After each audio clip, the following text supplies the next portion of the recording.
Hi, I'm Bonnie Curry. It's another episode of From the Couch. I happen to have Chris from Stars Go Dim. I am so glad you're here. Thanks for having me. Seconds ago, my phone went off, and it was a fraud risk, and I had to go, wait, stop. Do you get those a lot? I get these numbers. They've gotten smart now. They'll call you from your own area code. Yes. And try and trick you into answering the phone. So what I do is I just don't answer for anyone. If there's a real person on the other end of the phone, I am sad to say this, I like to mess with them just a little bit. When they call and say, this is IRS, I like to go, let's do this. Let's go. Let's go. Let's go. I just think our lives are so crazy busy right now that you just go, this one other thing that we've got to have invading our time right now. Right, so you want to have some fun with it. Yeah, I do. I like to have a little fun. Speaking of fun, catch me up. What are you guys doing right now? It's just been crazy. Just been out all over the country playing and meeting people and singing some of these songs, and now I'm ready to go home and just be a dad and a husband for What does that look like when you actually can decompress and slow down, when you're not on the road, when you actually can just be at home? What does a day look like that? Oh, geez. Every day's different. I have 3 kids. Okay. So 6-year-old boy, Kingston, 5-year-old girl, Parker Joe, and 3-year-old son, Chase. Oh, you guys are in the soup. We're it's amazing. Yeah. So, like, even right now, and this never happens because my wife is always keeping us all alive. Yeah. But, so she... Not just kind of keeping you guys like she literally keeps us perish alive. without her. But, so she's on a girls' trip in Colorado right now while I'm here. So we have our nanny girl who stays with our youngest all the time. She's staying overnight with the kids. Ooh. Which is that's a thing. I bet the kids are excited. It's a thing. Yeah, I mean, I've threatened them as much as I can. You know, they're still going to run her over. Daddy needs a house, and it needs to be standing when you get home. It needs to be standing when I get back. And Parker Joe, that girl. Middle child. Oh, she's... I love middle children. I am a middle child. I understand. Yeah, I'm not worried about her as an adult, but she might kill me. You know. So, why? What makes her so challenging? She lives on her own agenda. Yeah. And you know, my oldest is a lot like me. He's kind of emotional, and you look at him wrong. Tenderhearted. Tenderhearted. He just wants to be good and do right. PJ does not care. Not so much. Parker Joe not caring about that. And Chase is somewhere in between. Yeah. You know, he's a 3rd kid, so we don't care about him that much. They've really had to learn to fend for themselves. Yeah, you're like, keep up, man. You got to keep up. Yeah. Like, he's not potty trained yet, but we're kind of like, we're potty trained. Yeah, everybody's good. It out. He seems like he's okay. Yeah, I mean, so in terms of what you can do as a dad of 3 kids, of very small kids, which itself is kind of a challenge. There's a lot of families that I know watch this. And, you know, they see people like you, these wonderful artists that lead them kind of closer to God in their walk and their faith, because the songs that you guys sing are about love and how to connect with God. But you're also very, very human. So how would you encourage somebody that is watching right now as a dad of 3, a busy person, but yet still wanting to help them on their path? What would you say to a busy parent that's going, I don't think I'm doing this right? What would you say? Well, first of all, none of us think we're doing it right. I think, you know, for me on the road all the time, I have these freak out moments of... How am I ruining my children? You know, at this point, you know, what therapy am I paying for, you know, and 10 years for this? Yeah.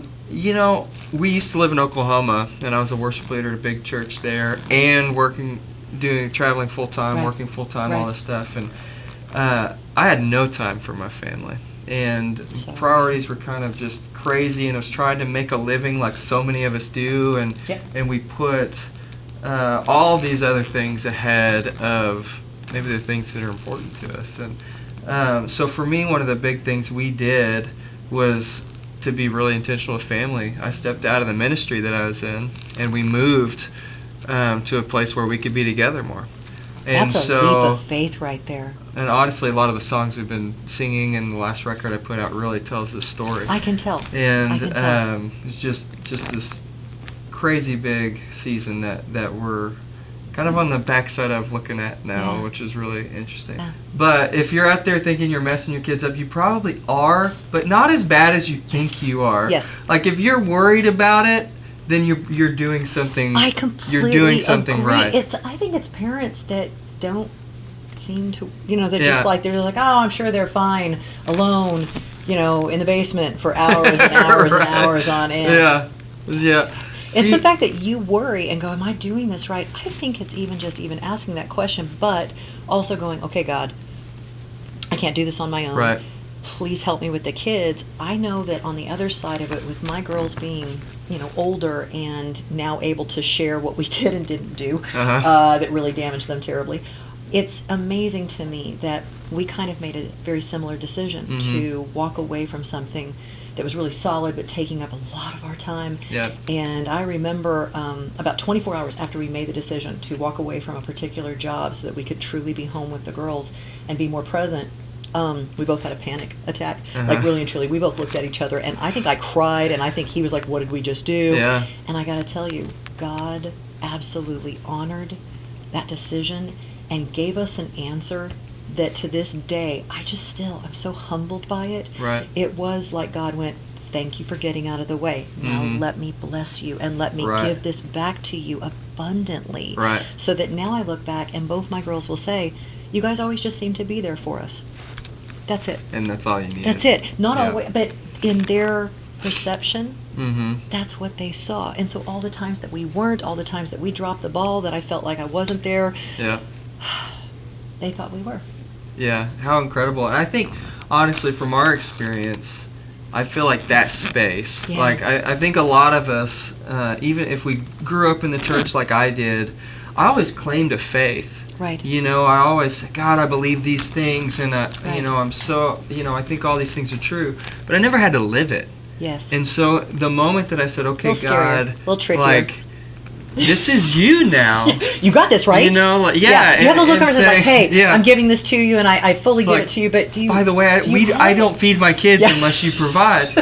Like, that kind of faith. Yes, it's terrifying. It's terrifying.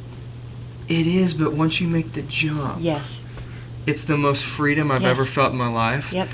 Things that I worried about before, money, security, finance, like all these things that consumed me. Don't. Yep. So we're all living this, and we're all living this faith journey. To be able to lean into faith like that, I think is exactly where God wants us to live. And that's the exact place. There's a scripture, and this is the Chris Cleveland paraphrase, so forgive me. But Jesus is speaking. He says, I've come so that you might share in my joy. Amen. It's like, what is it to share in the joy of Christ? And it starts with faith. Yep. And in the middle of this, when we moved, we stepped out of the ministry. We sold our house. My wife sold that thing in 4 days. 4 days. By owner. That's crazy. Crazy. And we bought a house in Tennessee without seeing it. And moved. Okay. I know. And I took 6 months off. I've been on the road like crazy. Hadn't seen my family more than 45 minutes a week in months. That hurts in my years. Heart. It was that awful. hurts my heart. And honestly, that's the reality of a lot of our lives So on the many road. people. It really is. For us to be out here, somebody's got to be at home. And usually what we're doing is much easier than what's happening at home. I agree. So I took 6 months completely off just to dive into that. Your songs have felt like a little bit of a journey in that direction too. I know that some of the times that the first time I've heard it, I pay attention to lyrics quite a bit because they matter to me, and I can feel that coming through some of your songs. You can always tell when a group is growing, that they're really and truly kind of testing those boundaries in their own faith and their own walk.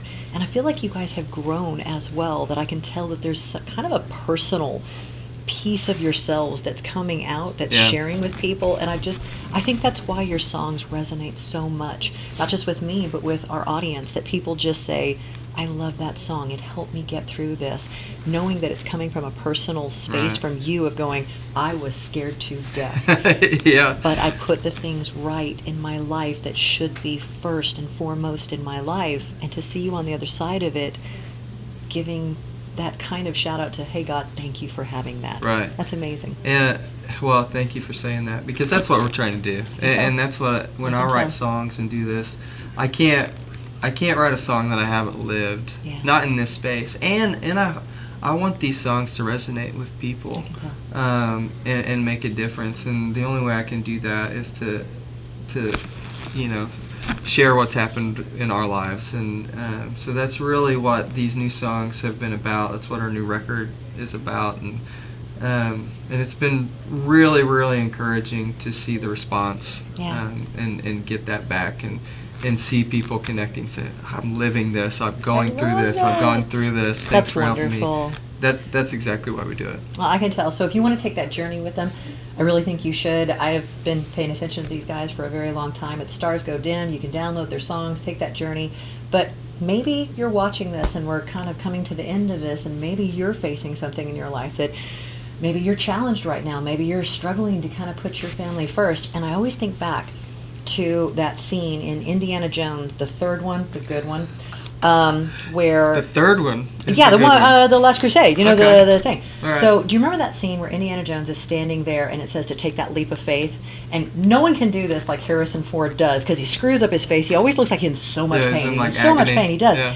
And you can tell he's terrified because he doesn't see anything in front of him. He sees a gaping hole. And maybe that's what you're seeing, is just this gaping abyss in front of you. And you think, is there something there?